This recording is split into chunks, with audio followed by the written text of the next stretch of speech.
बहुत समय पहले की बात है। एक छोटे से गांव में एक ऐसा भूत था जो कंकाल के रूप में दिखाई देता था। ये भूत रात के अंधेरे में गांव के पास के जंगल में बसा हुआ था। लोग कहते थे कि यह भूत एक बहुत ही क्रूर और निर्दयी इंसान था, जिसने अपनी जिंदगी में कई लोगों को दुख पहुंचाए थे।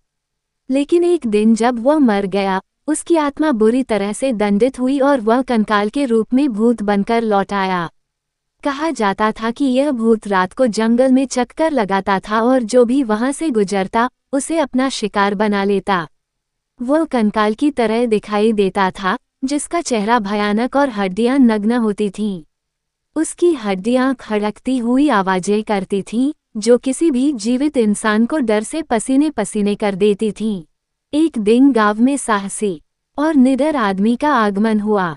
उसका नाम था रामू। रामू ने गांव वालों से कंकाल वाले भूत के बारे में सुना और उसने निश्चय किया कि वह इस भूत का सामना करेगा और उसे शांति देगा। गांव वाले उसे समझाते रहे कि यह बहुत खतरनाक है, लेकिन रामू ने उनकी बातों पर ध्यान नहीं दिया। रामू जंगल में गया और रात को उस कंकाल भूत का इंतजार करने लगा। जैसे ही आधी रात के बाद अंधेरा घना हो गया, वह कंकाल भूत अपनी खड़कती हुई हड्डियों के साथ प्रकट हुआ। रामू ने देखा कि वह भूत भयानक रूप में था और उसकी आंखों में नफरत की झलक थी। रामू ने दिल से दुआ की और फिर भूत से कहा, तुम्हें अपनी आत्मा को शांति की आवश्यकता है। तुमने जो किया वो गलत था, लेकिन अब तुम खुद को मुक्त कर सकते हो।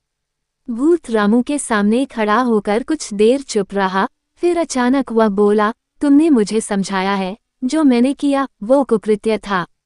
अब मैं शांति चाहता हूँ। इतना कहकर भूत ने अपनी कंकाल जैसी हड्डियां समेटी और धीरे धीरे नष्ट हो गया। उसकी आत्मा को शांति मिली और फिर वह जंगल में कभी नहीं दिखा। रामू की वीरता और समझदारी ने उस भूत को शांति दी और गांव में एक नई शुरुआत हुई।